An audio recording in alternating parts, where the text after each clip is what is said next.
Shalom Bapak Ibu yang dikasihi oleh Tuhan Yesus. Pagi hari ini firman Tuhan terambil dari Markus 7 ayat 34. Markus 7 ayat 34 firman Tuhan berkata demikian. Dia menengadah ke langit sambil menarik nafas dalam-dalam dan berkata, Efatah, yang berarti terbukalah. Judul firman Tuhan pagi hari ini saya beri judul Terbukalah. Di tengah-tengah wilayah Dekapolis saat itu ada seorang yang bisu tuli dibawa kepada Yesus oleh beberapa orang. Mereka meminta Yesus menumpangkan tangan atasnya. Setelah menjauhkan orang itu dari kerumunan banyak orang, Yesus memasukkan jarinya ke telinga orang bisu tuli itu. Lalu dia meludah dan menjamah lidahnya. Yesus meludah di mana? Tidak dikatakan meludah ke tanah. Saya bisa membayangkan dia sedang meludah di tangannya sendiri, lalu dia menjamah kepada orang yang bisu tuli itu. Yesus menghadap ke langit sambil menarik nafas dalam-dalam dan berkata, Ephata, yang berarti terbukalah. Seketika itu juga pendengaran terbuka, ikatan lidahnya terlepas, dan ia dapat berbicara dengan baik. Hari-hari ini beberapa kita merasakan perputaran keuangan dalam usaha atau bisnis kita mengalami jalan buntu. Ada penyakit yang menggerogoti kesehatan tubuh kita tak kunjung sembuh. Hubungan dalam rumah tangga yang kasih dari suami atau dari istrinya mulai memudar, bahkan terancam bercerai. Anak-anak yang terlibat dalam pergaulan yang salah sepertinya tidak mungkin bisa dipulihkan. Yang dirasakan semua seperti tertutup dan tidak ada harapan. Saudara putus asa, bahkan cenderung saudara mungkin milih ingin mati rasanya. Kabar baiknya bahwa ada Yesus yang senantiasa terbuka tangannya. Dia siap memeluk saudara. Dia memberi bahunya untuk menampung setiap air mata saudara. Tuhan Yesus mengerti kesusahan setiap kita. Tuhan Yesus mau setiap kita mengucapkan Ephata, yang berarti terbukalah. Hari ini kita akan belajar 3 hal yang mendorong segala yang tertutup menjadi terbuka. 3 hal yang mendorong yang tertutup menjadi terbuka. Yang pertama, di Markus 7 ayat 32 firman Tuhan berkata demikian, mereka membawa kepadanya seorang yang bisu tuli, lalu meminta dia menumpangkan tangan atasnya. Saudara, ini berbicara tentang topangan kasih, love, support. Mereka membawa kepada Yesus seorang yang bisu tuli. Orang yang bisu tuli tidak bisa sendiri, dibantu oleh orang-orang sekitarnya. Nah, saudara, memerlukan topangan kasih dari Yesus agar segala yang tertutup dari hidup kita kembali menjadi terbuka. Topangan kasih dari Yesus mampu mendobrak segala macam pintu yang tertutup di dalam hidup kita. Topangan kasih dari Yesus mampu mendobrak pintu kemustahilan, mendobrak pintu putus asa. Topangan kasih dari Yesus mampu mendobrak pintu kesakitan. Topangan kasih dari Yesus mampu mendobrak pintu dendam. Topangan kasih dari Yesus mampu mendobrak pintu kemiskinan. Topangan kasih dari Yesus dapat dinyatakan melalui saudara-saudara seiman. Kita sebut saja sebagai partner rohani. Seorang yang bisu tuli memiliki saudara-saudara seiman yang mau mendukungnya untuk sembuh, untuk mengalami pemulihan. Saudara tidak bisa sendiri, sekali lagi. Saudara perlu Yesus, saya dan saudara perlu partner rohani, orang-orang seiman di sekitar kita yang menguatkan kita. Dengan demikian, semakin kuatlah kita, maka terbukalah pintu-pintu berkat Tuhan Yesus bagi saya, bagi saudara. Anugerah Yesus Kristus semakin tercurah di dalam rumah tangga atau keluarga kita. Anugerah Tuhan Yesus semakin tercurah di dalam pekerjaan kita. Anugerah Yesus Kristus semakin tercurah di dalam keuangan kita. Maka sehatlah tubuhmu, sakitmu disembuhkan oleh Tuhan Yesus. Amin. Amin. Yang kedua, kita lihat di Markus 7 ayat 33. Setelah menjauhkan dia dari banyak orang, Yesus memasukkan jarinya ke telinga orang tuli itu, lalu dia meludah dan menjamah lidahnya.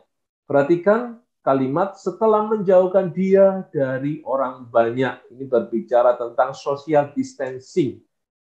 Yesus berperkara kepada orang yang bisu tuli secara personal.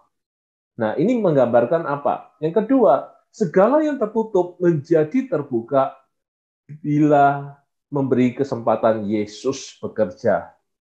Ada layanan pribadi, personal service. Yesus ingin melayani kita secara pribadi dan dengan caranya yang unik agar segala yang tertutup dalam kehidupan kita menjadi terbuka. Dia ingin bahwa kita berjalan benar-benar mengandalkan Dia tanpa intervensi, tanpa campur tangan dari pihak lain. Dia ingin setiap kita mempercayai Yesus. Dia sanggup menolong kita dengan caranya sendiri. Jangan mencoba untuk mengajari, mendikte Tuhan Yesus bagaimana seharusnya Yesus bertindak. Tetapi biarlah saudara izinkan Yesus yang bertindak menjadi solusi bagi segala pergumulan kita. Dokter hanya bisa mengobati, tetapi Yesus mampu menyembuhkan.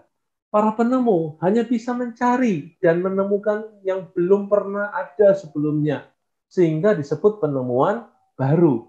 Tetapi Yesus menciptakan semua bahan baku dari penemuan tersebut. Yesus yang menciptakan organ-organ tubuh dalam hidup kita, dalam tubuh saya, tubuh saudara. Karena itu, bila saudara sakit, percayakan hidup saudara kepada Yesus yang mampu memulihkan, yang mampu menyembuhkan saudara. Karena dia tahu detail setiap organ tubuh kita. Amin. Efata terjadi bila membiarkan diri kita dilayani oleh Yesus secara pribadi. Bagaimana caranya? Kita hanya perlu duduk diam, memejamkan mata, pikiran yang tertuju pada Kristus. Maka Yesus hadir menjamah kita, mengimani bahwa segala pergumulan kita yang tak mungkin selesai pasti sudah diselesaikan oleh Tuhan Yesus. Amin. Mulai hari ini, bila dalam hidup saudara menemukan kemustahilan, mulai pejamkan mata. Memikirkan kemustahilan itu ada dalam tangan Yesus. Dia yang membongkar, dia yang memperbaiki menjadi baru. Tuhan Yesus rindu melayani setiap saudara secara personal. Saudara terlalu sibuk dengan pekerjaan, saudara terlalu sibuk dengan pelayanan selama ini, dan saya percaya semua kita biarlah memberi kesempatan Yesus melayani pribadi lepas pribadi. Semua kita yang mengandalkan Yesus alami terobosan. Efata, terbukalah pintu jodohmu, terbukalah pundi-pundi keuanganmu, keluargamu diberkati, terbukalah pintu rekonsiliasi di antara hubungan suami dan istri dalam nama Yesus. Itulah yang kedua, saudara. Yang ketiga, segala yang tertutup akan menjadi terbuka kembali. Ayo kita lihat dalam Markus 7 ayat 34. Dia menengadah ke langit sambil menarik nafas dalam-dalam dan berkata efata, yang berarti terbukalah. Yang ketiga, yang tertutup akan menjadi terbuka. Hal yang ketiga yang mendorong itu adalah menata emosi. Ketika Yesus menengadah ke langit sambil menarik nafas dalam-dalam, berarti dia sedang merefresh otaknya dan sedang menata emosinya. Dan akhirnya Yesus berkata efata, yang berarti terbukalah. Saudara, saya menemukan bahwa manfaat dari menarik nafas dalam-dalam, yaitu yang pertama, ternyata orang yang menarik nafas dalam-dalam itu dapat menurunkan tekanan darah. Bernafas secara dalam merangsang munculnya oksida nitrat alami yang berfungsi membuat seseorang lebih tenang. Zat tersebut akan memasuki paru-paru bahkan pusat otak, sehingga tekanan darah yang dalam keadaan tinggi bisa menurun. Yang kedua, ternyata ketika menarik nafas dalam-dalam itu memperlambat denyut jantung. Saat kondisi emosi meninggi dan detak jantung terasa cepat, tariklah nafas dalam-dalam. Cara ini sangat efektif menurunkan detak jantung saat kondisi Anda sedang stres. Yang ketiga, saudara, ternyata ketika menarik nafas dalam-dalam, manfaatnya adalah meredakan stres. Pernafasan yang dangkal sering merupakan tanda terlalu banyak tekanan. Akibatnya sedikit oksigen yang mencapai otak dan otot-otot dalam tubuh. Hal ini pada gilirannya akan meningkatkan ketegangan fisik. Bernafas dalam dapat membantu mengurangi keparahan dan frekuensi ketegangan sakit kepala yang berhubungan dengan stres, memperlambat denyut jantung, tekanan darah rendah, dan mengurangi kelelahan. Dan yang keempat, ternyata manfaat dari menarik nafas dalam-dalam. Wah, yang ini disukai para wanita, ibu-ibu, yaitu mempercepat penurunan berat badan. Walaupun rahasia mempercepat metabolisme berat badan adalah dengan membakar lemak, tapi latihan pernafasan dalam bisa menjadi bagian dari yoga yang dapat membantu menurunkan berat badan. Pernafasan dalam membuat tubuh lebih mudah mendapatkan oksigen yang dibutuhkan untuk proses metabolisme secara efisien. Teknik pernafasan yang sangat tepat, sangat penting untuk latihan aerobik yang efektif juga, sehingga dapat meningkatkan energi dan membuat Anda merasa lebih mudah untuk terlibat dalam aktivitas fisik lebih kuat. Nah, 4 ini manfaat dari menarik nafas dalam-dalam. Jadi saudara, mulai hari ini, tariklah nafas dalam-dalam. Saat saudara mau marah, ingat, tarik nafas dalam-dalam. Pasti saudara nggak jadi marah. Kenapa? Ketika kita menarik nafas dalam-dalam, itu merefresh otak kita, menyadarkan kita. Iya ya, buat apa marah ya? Marah tidak mengubahkan. Saudara, hanya kasih yang bisa mengubahkan seseorang. Nah, kesimpulannya ada 3 hal yang mendorong segala yang tertutup menjadi terbuka. Yang pertama yaitu topangan kasih, love support. Yang kedua yaitu layanan pribadi, personal service. Yang ketiga menata emosi, managing emotion.